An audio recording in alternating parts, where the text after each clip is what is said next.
بسم اللہ الرحمن الرحیم۔ مکاشفۃ القلوب میں روایات نقل ہے کہ ایک مرتبہ شیطان حضرت موسیٰ علیہ السلام کے پاس آیا اور کہنے لگا، آپ کو اللہ نے رسول بنایا ہے اور آپ سے کلام فرماتا ہے۔ آپ نے فرمایا، ہاں، مگر تم کون ہو اور کیا کہنا چاہتے ہو؟ کہنے لگا، میں شیطان ہوں، میں آپ کے پاس اس لیے آیا ہوں کہ آپ اللہ سے سوال کیجئے کہ تیری مخلوق تجھ سے توبہ کی طالب ہے۔ اللہ نے حضرت موسیٰ علیہ السلام پر وحی نازل کی، فرمایا اس سے کہو کہ ہم نے تیری درخواست کو قبول کیا، مگر ایک شرط کے ساتھ کہ آدم علیہ السلام کی قبر پر جا کر سجدہ کر لو۔ جب تو سجدہ کر لے گا میں تیری توبہ قبول کر لوں گا اور تیرے گناہوں کو معاف کر دوں گا۔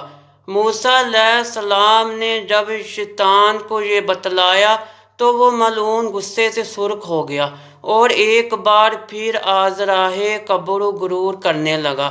اے موسیٰ، میں نے تو آدم کو جنت میں سجدہ نہیں کیا تھا، تو اب ان کی قبر کو کیسے سجدہ کر لوں؟ الغرض جو ابلیس لعین کو قیامت سے پہلے توبہ کر کے گناہوں کی معافی تلافی کا موقع ملا تھا، اس نے وہ بھی ضائع کر دیا۔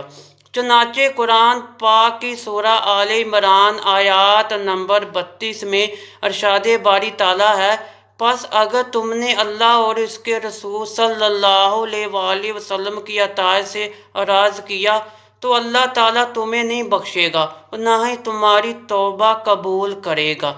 یہ شیطان ابلیس جو پہلے سلطان الارض اور رئیس الملائکہ کہلاتا تھا، جب اس نے خود کو آدم سے بہتر سمجھا اور ننگ و تکبر میں آ کر حکم خدا بندی سے اعراض کیا، تو اسی لمحے میں اللہ نے اس کی صورت مسخ کر دی۔ خنزیر کی طرح لٹکا ہوا منہ، سر اونٹ کے سر کی طرح، سینہ بڑے اونٹ کی کوہان جیسا، ان کے درمیان چہرہ ایسے جیسے بندر کا چہرہ، آنکھیں کھری، نتنے حجام کے کوزے جیسے کھلے ہوئے ہونٹ بیل کے ہونٹوں کی طرح لٹکے ہوئے، دانت خنزیر کی طرح باہر نکلے ہوئے اور داڑھی میں صرف 7 بال۔ اسی صورت میں اسے جنت سے نیچے پھینک دیا گیا، بلکہ آسمان و زمین سے جزائر کی طرح پھینک دیا گیا۔ ایک روایات میں ہے، یوں ہے کہ اللہ نے شیطان مردود کی گرفت کی تو جبرائیل و میکائیل رونے لگے۔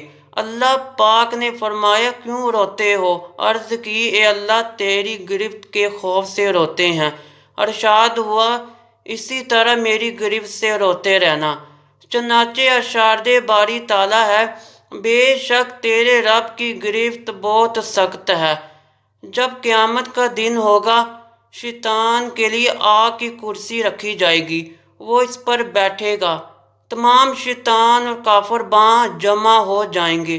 شیطان گدھے کی طرح چینکتے ہوئے کہے گا، اے جہنمیوں، تم نے اپنے رب کے وعدے کو کیسا پایا؟ سب کہیں گے، بالکل سچ پایا۔ پھر وہ کہے گا، میں آج کے دن اللہ کی رحمت سے ناامید ہو گیا ہوں۔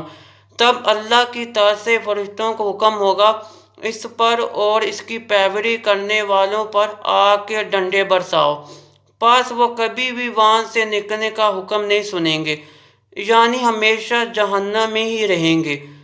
چنانچہ مکاشفۃ القلوب میں ایک اور روایات نقل ہے کہ شیطان کو قیامت کے دن لایا جائے گا اور اس کے گلے میں لعنت کا طوق پہنا کر آگ کی کرسی پر بٹھایا جائے گا۔ اللہ جہنم کے فرشتوں کو حکم دے گا، اس کی کرسی کو جہنم میں ڈھکیل دو، مگر وہ کوشش کے باوجود ایسا نہیں کر سکیں گے۔ تب جبرائیل علیہ السلام کو حکم ہوگا کہ 80,000 فرشتوں کے ساتھ مل کر شیطان کو جہنم میں ڈھکیلو، مگر وہ بے بس ہو جائیں گے۔ پھر حضرت اسرافیل اور بعد میں حضرت عزرائیل کو بھی 80,000 فرشتوں کی جماعت کے ساتھ حکم ہوگا، مگر وہ بھی بے بسی ظاہر کریں گے۔ پھر ارشاد باری تعالیٰ ہوگا، اگر میرے پیدا کردے فرشتوں سے دگنے فرشتے بھی آ جائیں تو بھی اسے نہیں ہلا سکیں گے، کیونکہ اس کے گلے میں لعنت کا طوق پڑا ہوا ہے۔ یعنی اس کے بوجھ کے باعث یہ یہاں سے جنبش نہیں کر سکتا۔ جہنم میں ابلیس اور اس کی اولاد پر عذاب کی کیفیت کے بارے میں ایک روایات یوں ملتی ہے کہ اس پر عام جہنمیوں کی نسبت 70,000 گنا زیادہ عذاب دیا جائے گا۔ اور تفسیر روح البیان میں ہے کہ اللہ ہر 1,00,000 سال بعد شیطان کو آگ سے نکال کر اسے آدم کو سجدہ کرنے کا حکم دے گا، مگر وہ برابر انکار کرتا رہے گا اور اسے بار بار جہنم میں ڈالا جاتا رہے گا۔ ناظرین، قانون قدرت بھی یہی ہے کہ اگر کوئی اپنی جان پر ظلم کر بیٹھے تو اسے چاہیے کہ اپنی غلطی تسلیم کرے اور اپنے عمل پر پشیمان ہو، اپنے نفس کو ملامت کرے اور تو یہ توبہ جلدی کرے۔ ایسا نہ ہو کہ توبہ میں تاخیر اسے شیطانی تکبر کی طرف ہانک لے جائے اور اس کا انجام بھی شیطان کے ساتھ ہو۔ اللہ پاک ہمارے علم و عمل میں کمال عطا فرمائے اور ہمیں اپنے قرب خاص کے سزاواروں میں شامل فرما لے۔ آمین یا رب العالمین۔